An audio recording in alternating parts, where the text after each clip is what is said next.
ফুটবলের oldest legend versus ফুটবলের youngest prodigy, Cristiano Ronaldo versus Lamine Yamal, Portugal versus Spain.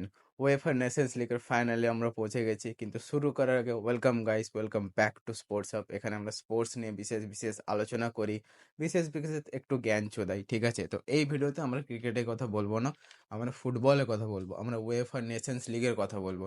যে দুটো semifinal হয়েছে, one of the best semifinals.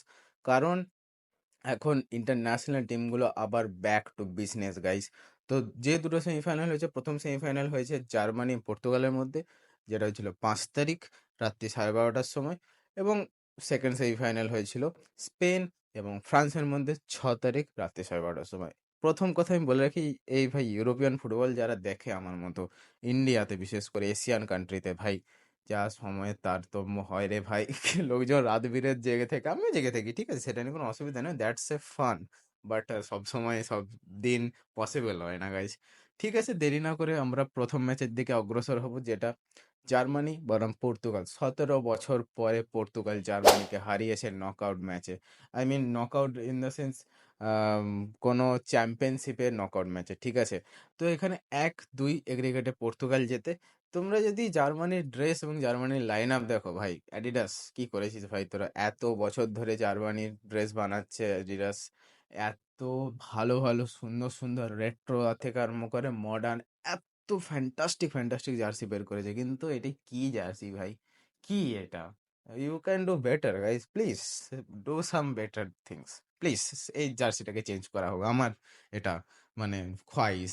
আর পর্তুগালের অপরদিকে সে আইকনিক রেড গ্রিন, ঠিক আছে? যদি আমরা পর্তুগাল এবং জার্মানির স্কোয়াডকে পাশাপাশি রাখি, কিছুটা হলেও, অ্যাকচুয়ালি কিছুটা না, অনেকটা the all time best team আছে পর্তুগালের কাছে, সেটা ডিফেন্সে হোক, অ্যাটাকে হোক, মিডফিল্ডে হোক, গোলকিপিংয়ে হোক, ঠিক আছে ভাই? কিন্তু জার্মানির খারাপ ছিল না, জার্মানির কাছেও ভাই আর্টন ছিল, কিমিচ ছিল, গোরেস্কা ছিল, পলফপিক ছিল, সানে ছিল, উইটস ছিল, ঠিক আছে, ওয়ালমেট ছিল। তো all over Germany is Germany, they are always good team. কিন্তু ভাই পর্তুগালের টিমটা অল টাইম বেস্ট টিম। যেমন অ্যাটাকে রোনাল্ডো আছে, মিডফিল্ডে Bruno Fernandes, Ruben Neves, Bernardo Silva, তার সঙ্গে ডিফেন্সে মেন্ডেস, রুবেন দিয়াস, নেভেস, গোলকিপিং এ ডিয়েগো কস্টা। ভাই অসাধারণ টিম। এবং যেটা সব থেকে বেশি ভয়ের, ভয়ের ইন দ্য সেন্স মানে একটু মানে কি বলবো, কনটেক্সটফুল, সেটা হচ্ছে পরের বছরই আছে ওয়ার্ল্ড কাপ। এই টিমটা যদি পর্তুগালের থাকে এবং এই রকম ফর্মে থাকে, তাহলে ভাই আমার মনে হচ্ছে না যে 2026 সালের নকআউটে বা সেমিফাইনাল অবধি কেউ পর্তুগালকে হারাতে পারবে। সেমিফাইনালে টোটালি গেম আলাদা হয়েছে, সেমিফাইনাল ফাইনাল ভাই বলা যায় না, যে কেউ জিততে পারে, যে কেউ হারতে পারে, বিশেষ করে ফুটবলে। ক্রিকেটে তবুও একটু আমরা প্রেডিকশন লাগাতে পারি, এই সেই স্কোয়াড ব্যাটিং বোলিং দেখে, বাট ফুটবলে we can't do prediction guys, we can't, we simply can't guys. এবং এই ম্যাচটা মানে জার্মানি ট্রাই করেনি এটা না, জার্মানি ট্রাই করেছিল। পর্তুগালের ডিফেন্স বিশেষ করে, সবসময় এটা বলে আসি প্রথম থেকে, যে ভাই ডিফেন্স যদি তোমার ঠিক থাকে, গোলকিপার এবং ডিফেন্স, তাহলে you can win any tournament, ঠিক আছে? এক দুটো গোল কম করেও টুর্নামেন্ট জেতা যায়, কিন্তু দু তিনটা গোল কনসিড করে টুর্নামেন্ট জেতা যায় না ভাই, যেটা পর্তুগাল এবারে ফোকাস করেছে। বেলজিয়াম থেকে তারা কোচ এনেছে, এবং যে টিমের কম্বিনেশনটাকে একটা প্রপার টিম লাগছে, ঠিক আছে? সেম গোজ টু স্পেন, স্পেনের কথা আমি একটু পরেই আসছি, কিন্তু পর্তুগালকে একটা প্রপার টিম লাগছে। আগে মনে হতো সব দিনই, যতদিন আমি পর্তুগালে খেলা দেখেছি, যে ক্রিশ্চিয়ানো রোনাল্ডোকে ঘিরে খেলা হচ্ছে, সেটা এখনো হয়, ঠিক আছে? He is the main superstar, he is the main player, but অন্য প্লেয়াররাও এগিয়ে এগিয়ে আসছে, অন্য প্লেয়াররাও ইনভলভ হচ্ছে। এই যে ইনভলভমেন্টটা, এই ইনভলভমেন্টটাই চাই ভাই। রোনাল্ডো আছে, রোনাল্ডো সব সময় খেলবে না, 90 মিনিটস আমি বলছি ওর পক্ষে সম্ভব নয়, বয়স হয়েছে, একটা ফ্যাটিক বলে ব্যাপার আছে, ইনজুরি হতে পারে। তো প্রথম 70 মিনিট কি 60 মিনিট ক্রিশ্চিয়ানো রোনাল্ডো আছে, যতক্ষণ রোনাল্ডো আছে ততক্ষণ আমার মনে হয় একটা এক্সট্রা বুস্ট পায় প্লেয়াররা। মনে হয় না, অবশ্যই পায়, ক্রিশ্চিয়ানো রোনাল্ডো বলে কথা। যতক্ষণ সেই বুস্টটা মাঠে আছে, যতক্ষণ ওই লোকটা প্রেজেন্ট আছে, ততক্ষণ আমার মতে পুরোপুরি ডমিনেটিং ফুটবল খেলছিল। এবং সব দিনই মানে রোনাল্ডোকে ঘিরে আগেও খেলা হতো, কিন্তু এখন অন্য প্লেয়াররাও এসছে, যেটা আমি বললাম, এবং তারা নিজের ক্যাপেবিলিটি বুঝেছে, এবং তারা জানে যে রোনাল্ডোর বয়স হয়েছে, ওর একটু সাপোর্ট দরকার, এই টিমকে আমাদেরই এগিয়ে নিয়ে যেতে হবে। So they are responsible and they are quite good fucking players. Quite good. কি মিডফিল্ডে কি ডিফেন্সে ভাই। আমার হাই হোপস রইলো পর্তুগালের প্রতি। এরপরে চলে আসি নেক্সট সেমিফাইনাল, যেটা হয়েছিল 6 তারিখ রাত্রি 12:30টার সময়, ফ্রান্স বনাম স্পেন। একটা নকআউট ম্যাচে 9টা গোল এবং দুটো টিম যারা one of the best team, top team দুটো, ঠিক আছে, স্পেন এবং ফ্রান্স। প্রথম হাফে বিশেষ করে স্পেন যেভাবে খেলছিল, ফ্রান্স না পাত্তা পায়নি, লেজিট পাত্তা পায়নি, মায়েরই বলছি, ঠিক আছে, অন গড বলছি, যেটাকে বল না পাত্তা পায়নি, হাঁ হয়ে দাঁড়িয়েছে। এমবাপে হাঁ, কি, কোথায়, কেন, কিভাবে জানি না, বুঝতে পারছি না। যখনই ফ্রান্সের ডিফেন্ডাররা স্পেনের অ্যাটাককে মারতে যাচ্ছে, তখনই আইদার ভাই ফাউল হয়ে যাচ্ছে, নয়তো পেনাল্টিও দিয়ে দিল। ঠিক আছে, প্রথমে আমি গোলগুলো বলে দিই কে কে করেছে ফ্রান্সের হয়ে এবং স্পেনের হয়ে। স্পেনের হয়ে ভাই গোল করেছে Nico Williams, Mikel Merino, Lamine Yamal দুটো, যার মধ্যে একটা পেনাল্টি, অ্যান্ড পেদ্রি একটা, ঠিক আছে। তো ভাই ফ্রান্সের ওই গোলগুলো এবার আমরা দেখে নিই। ফ্রান্সের ওই গোল করেছে চারটে, যে গোল হয়েছে, কিলিয়ান এমবাপে একটা, লায়ন চেরকি একটা, ড্যানি ভিভিয়ান একটা, র্যান্ডেল কোলোমুয়ানি, ঠিক আছে, যে লেটেস্ট ডিফেন্ডারটা এসছে, defender midfielder, anything you can say ভাই।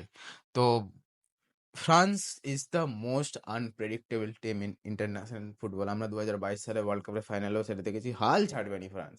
আমার মনে হয় সেই জার্মানির জন্য যেটা বলা হতো 2000 এর আগে, যে last moment of the Germany হাল ছাড়ে না, সেটা এখন ফ্রান্সের জন্য হয়ে গেছে ভাই।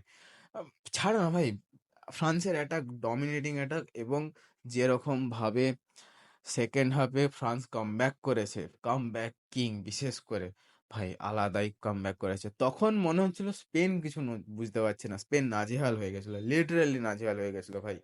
উফ, মানে জাতা জাতা খেলেছে সেকেন্ড হাফের লাস্টের 20 মিনিট স্পেন, লাস্টের 20 মিনিট জাতা খেলেছে ফ্রান্স। প্রথমে একটু স্পেন ব্রিলিয়ান্স দেখিয়েছে, কিন্তু ভাই ফ্রান্স ফ্রান্স ভাই, একটা প্লেয়ারের কথা বলতেই হয় ফ্রান্সের, যাকে প্রায় ওভারশ্যাডো করে দেওয়া হচ্ছিল, লামিন ইয়ামালের সাথে, উয়েফা চ্যাম্পিয়ন্স লিগের ফাইনাল জিতেছে রিসেন্ট পিএসজির সাথে, যার নাম হচ্ছে ডিজায়ার ডোই, ঠিক আছে, লেফট উইংটা ভাই। ভাই ঠিক আছে, he is a good player, very good player, game maker, এবং চুনিন্দা কিছু প্লেয়ার যারা ফিউচারে বড় সুপারস্টার হবে বোঝা যায় লামিন ইয়ামালের সাথে। বাট লামিন ইয়ামালের হয়ে গেল 2 বছর, তো হয়ে গেল, লাস্ট ইউরো, তারপরে চ্যাম্পিয়ন্স লিগ, তারপরে মাঝখানে বার্সার সাথে একটা সিজন, তো দুটো সিজন কমপ্লিট, 3 নম্বর সিজনে ও পা দিয়ে দিয়েছে। এবং এই প্লেয়ারটার আমি আগে দেখিনি, ঠিক আছে, এই মনে হয় না, আমার ঠিক ঠিক আন্দাজ নেই, বাট এ একটা কি দুটো সিজন খেলেছে, হ্যাঁ। পিএসজি নতুন রিক্রুটমেন্ট, মানে আগের সিজনে এসেছে, তো ওভার শ্যাডো করে দিল ভাই লোকজন, ওভার শ্যাডোই করে দিল লোকজন, বলেই দিয়েছে ভাই, স্টেটমেন্ট দিয়ে দিয়েছে লামিন ইয়ামালের থেকে ভালো। তখন লামিন ইয়ামাল ওটা ইগোতে নিয়ে নিয়েছে, এবং ওই যে ফেরোসাস পারফরমেন্স, ওই যে ফেরোসাস অ্যাটিটিউড, এবং তো একটা কথা না বললেই নয়, যে Lamine Yamal is the most Ronaldoist player from La Masia. ওর মধ্যে রোনাল্ডোর একটা অ্যাটিটিউড আছে, লোকে বলে রোনাল্ডোর অরা, রোনাল্ডোর অরাটা কি, লোকে এটাই জানে না। রোনাল্ডোর অরাটা এই, যে আগে হতো প্রেস কনফারেন্স, এখন এর মতো ওইসব ভাই ডিজিটাল এই ওসব ছিল না, প্লেয়ার মাঠে নামার আগে লাইভ ফাইভ করতো না, ওসব কিছুই হতো না। আগে প্রেস কনফারেন্সে এইসব মার্কার ঝাড়পিট হতো। তো রোনাল্ডোর একটা মানে কি বলবো, কাইন্ড অফ পরিচয় ছিল, যে ওটা যে প্রেস কনফারেন্সে ও যেটা বলেছে ও সেটা করে দেখিয়েছে। এই জন্যে people started believing him, people started respecting him, and people started idolising him, তিনটে একসাথে। তো this is the aura of Cristiano Ronaldo, যে কথাও বলেছে সেই কথাও রেখেছে, এবং অ্যাটিটিউডের সাথে সেম অ্যাটিটিউড 90% আমরা দেখতে পাই লামিন ইয়ামালের মধ্যে। এবং ও যতটা বলেছে, যা বলেছে, ইউরো হোক, এইবারে নেশনস লিগ হোক, চ্যাম্পিয়ন্স লিগ হোক, ও কিন্তু ওর 100% দিয়েছে। ঠিক আছে, বার্সেলোনা হেরে গেছে, কোনো ব্যাপার না, কিন্তু দুটো ফাইনালের ও পৌঁছে গেছে, ঠিক আছে।